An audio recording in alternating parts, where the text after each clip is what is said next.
सारांश के मंच पर सभी राष्ट्रवादी बहनों भाइयों तथा नौजवान साथियों का स्वागत है, वंदन है, अभिनंदन है। दोस्तों, हम एक हैं तो सेफ हैं और जब तक एक हैं तब तक सेफ हैं। बटे तो कटे, बटेंगे तो कटेंगे। ये उपदेश या ये संदेश योगी आदित्यनाथ जी का है। इसे पल प्रतिपल याद रखें तथा अन्य लोगों को भी इसकी जानकारी दें और उन्हें भी समय समय पर स्मरण कराते रहें। जय श्री राम। दोस्तों, वीडियो शुरू करने के पहले आपसे एक गुजारिश होगी कि मेहरबानी करके इस चैनल को सब्सक्राइब ज़रूर कर दीजिए तथा वीडियो को लाइक और शेयर भी ज़रूर कर दीजिए। इसके लिए हम आपके आभारी रहेंगे। तो दोस्तों, आइए वीडियो शुरू करते हैं। आज का वीडियो सनातन धर्म, सनातन वैदिक हिंदू धर्म का अपने ही देश में, अपनी ही धरती पर मिलने वाले विरोध तथा इसे मिटाने के लिए बढ़ने वाले हाथ के देखे जाने के बारे में ये वीडियो है। बहुत तरह की बातें होती रहती हैं दोस्तों। ये वही देश है जहाँ मनुस्मृति को जलाया गया, उसके पन्नों को फाड़कर जलाया गया, जबकि पूरी दुनिया में Manusmriti is the first codified law of a society, जैसा श्री अश्विनी उपाध्याय जी ने बताया, जो स्वयं सुप्रीम कोर्ट के एक लॉयर हैं। दोस्तों, इस देश में और इस सनातन हिंदू देश में ही रामचरितमानस के चौपाइयों को लेकर बवाल किया गया, इसके पन्ने फाड़े गए, इसे जलाया गया और क्या क्या नहीं हुआ। लेकिन हिंदू समाज चुपचाप बैठा रहा। कोई दोस्तों वहाँ से बांग्लादेश की हैं, बंगाल की हैं, वो एक देवी को मांस खाने वाली और शराब पीने वाली कहती हैं और वो चुन करके सांसद बन करके आती हैं। ये और बात है कि वो अपना पासवर्ड जो है, लॉगिन पासवर्ड जो है इसका संसद का, लोकसभा का, उसे वो सेल आउट कर देती हैं और उसके बदले में जितनी चाहे मस्ती करती हैं। लेकिन खैर, जिन लोगों को भी आप देखेंगे कि सनातन की क्रिटिसाइज़ करते हैं, वो बड़े अच्छे पोजीशन में होते हैं, बहुत शान शौकत से जीते हैं। लेकिन इन सबों में से उनके पिताजी के पिताजी की भी कुव्वत नहीं, औकात नहीं है कि इस्लाम के बारे में ज़रा कुछ बोल के दिखा दें। सारी हैकड़ी निकल जाएगी और सारा धर्म का ज्ञान भाप बन के उड़ जाएगा। लेकिन खैर दोस्तों, सनातन के साथ तो ऐसा होता है और बहुत हद तक दोस्तों अब ये सनातनी जो हैं डिज़र्व करते हैं।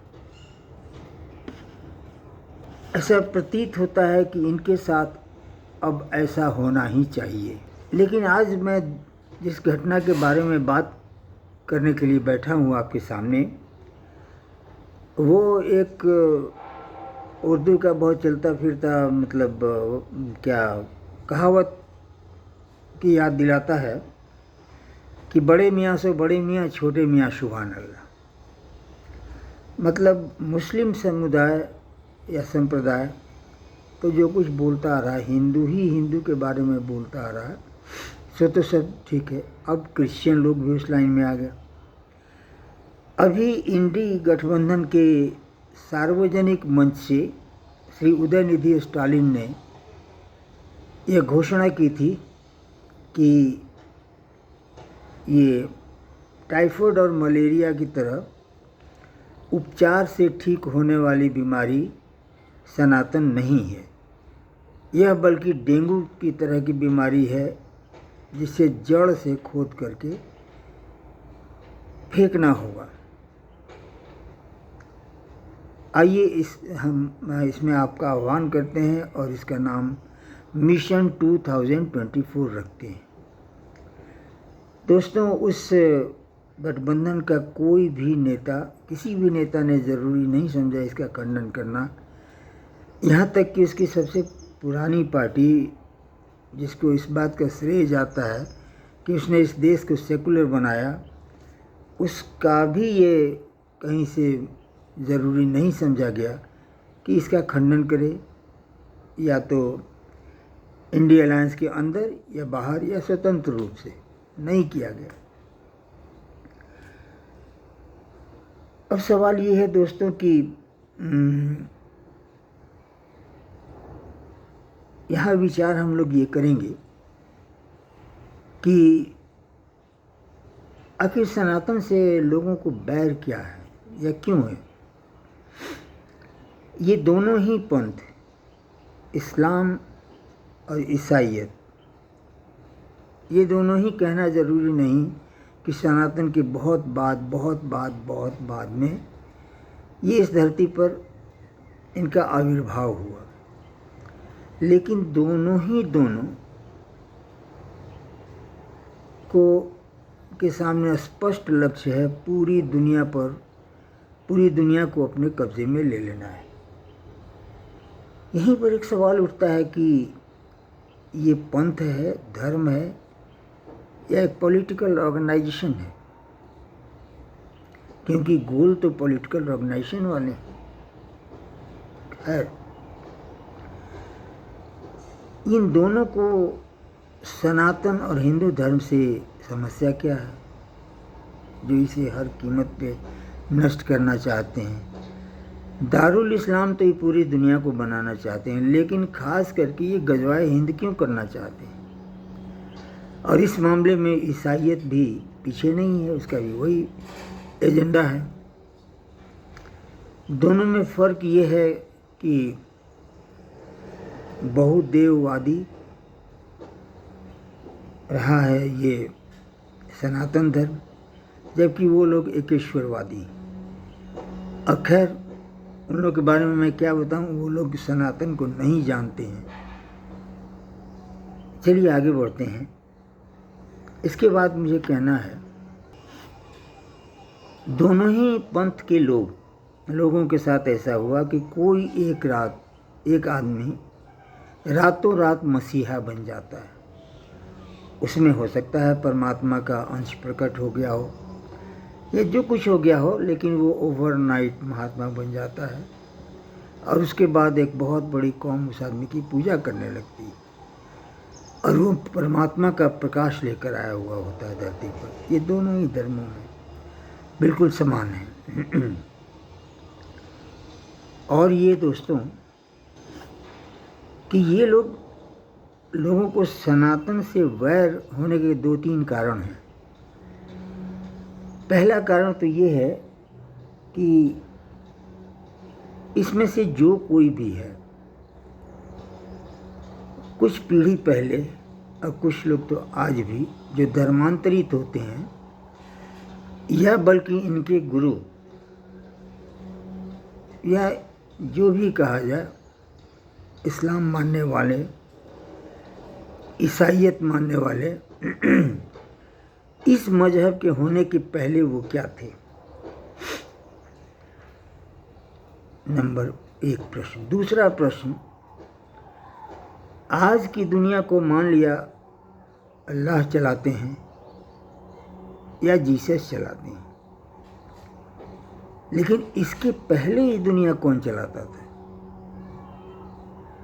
और यदि इसके पहले दुनिया जो है इतने अच्छे तरीके से चल रही थी कि आपका आना हुआ, क्योंकि अगर वो शैतान होता तो आपके आने के सभी रास्ते बंद कर देता, लेकिन उसने ऐसा नहीं किया। ये प्रमाण है उसकी महानता का। लेकिन इन दोनों मजहबों में ईसा मसीह ने क्या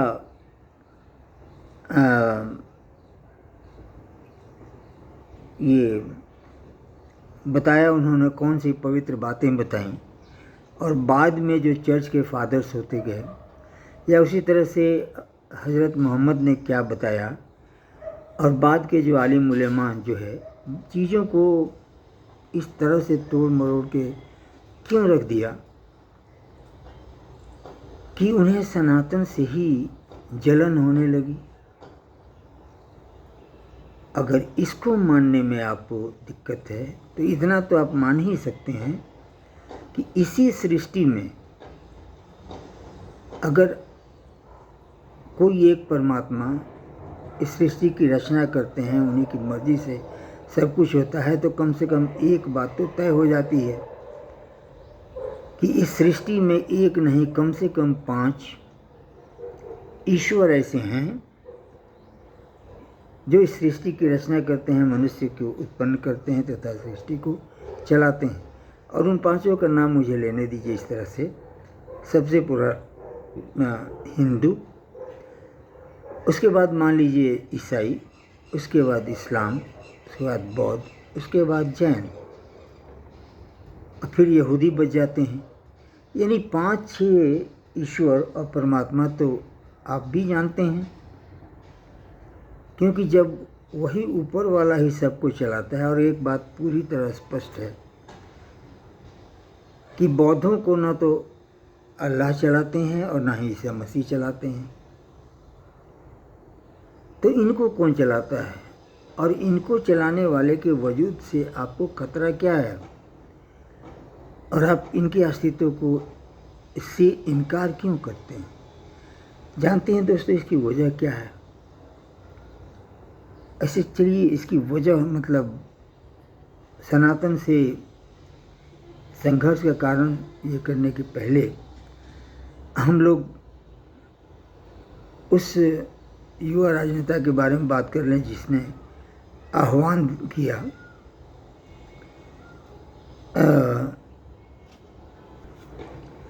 सनातन को निर्मूल करने का आह्वान किया। मैंने अपनी चर्चा में बीच में एक जगह मैंने प्रश्न उठाया था कि भाई ये धर्म है या कोई राजनीतिक संगठन?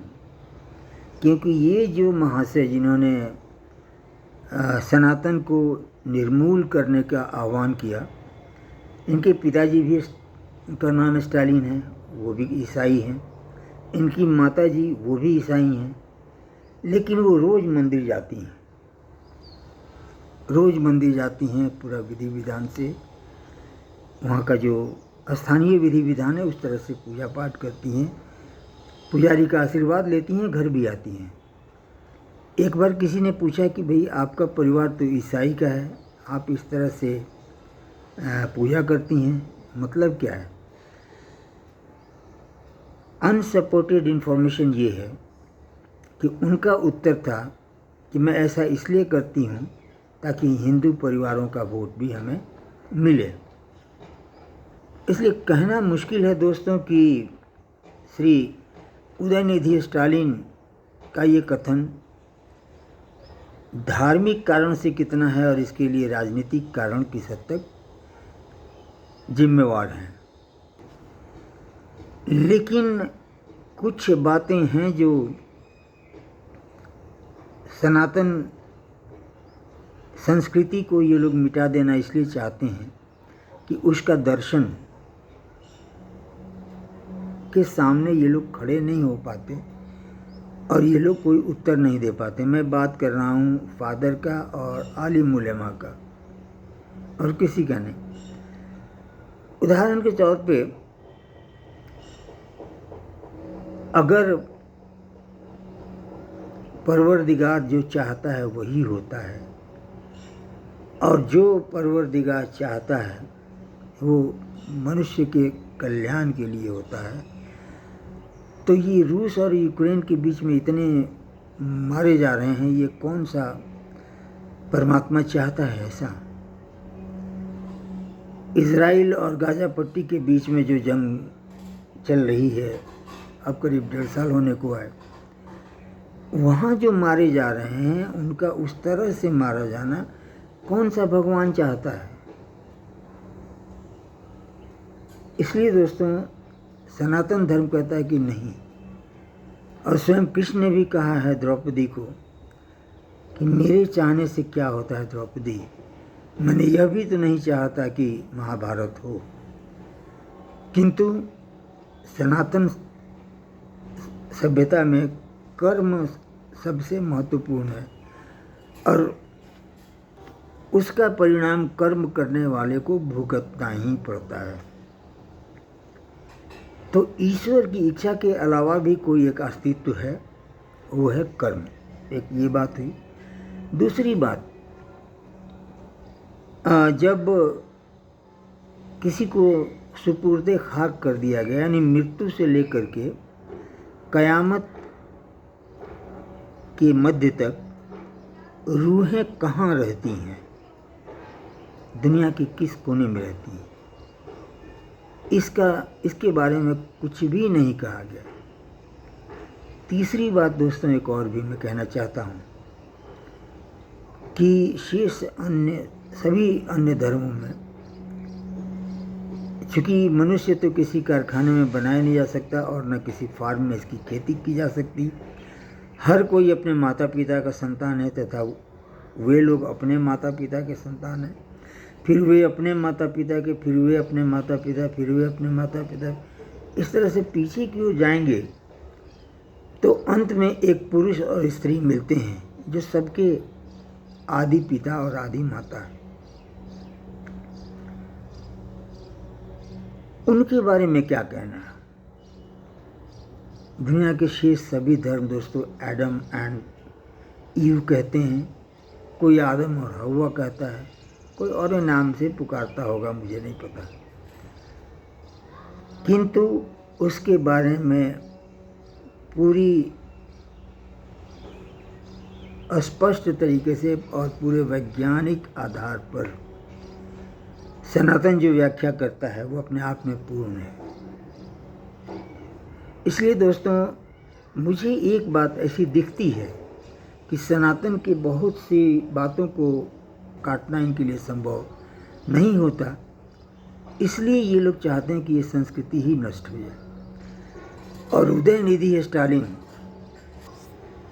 ने तो केवल सनातन का प्रभाव देखा, जैसा वो कहते हैं, और वो प्रभाव है जाति प्रथा। यह बात उदयनिधि स्टालिन को नहीं भूलनी चाहिए कि यह देश 1200 वर्षों तक गुलाम रहा, यानी इन 1200 वर्षों में लगभग 1000 साल इस्लामिक आक्रांताओं की हुकूमत तथा मोटा मोटी 200 वर्षों तक अंग्रेजी हुकूमत के अधीन जो सभ्यता और संस्कृति रही, आज उसका जो भी रूप दिखाई देता है इसके लिए जिम्मेवार आप लोग हैं। आप लोगों ने इसकी व्यवस्था ऐसी बनाई है, वरना हमारे ग्रंथ जाकर के देख लीजिए, मनुस्मृति की बात क्या करते हैं।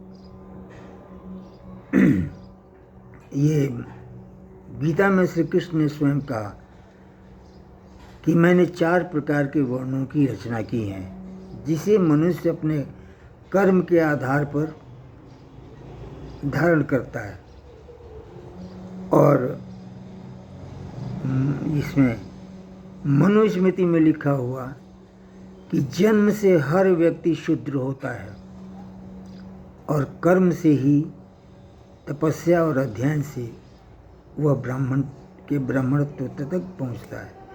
अब अगर आप नहीं पहुंच पा रहे हैं तो इसका दोष सनातन को क्यों देते हैं? और रही बात आपके यहाँ हिंदुओं की जाति व्यवस्था आज भी है, तो आज तक कितने सालों तक पेरियार के आंदोलन ने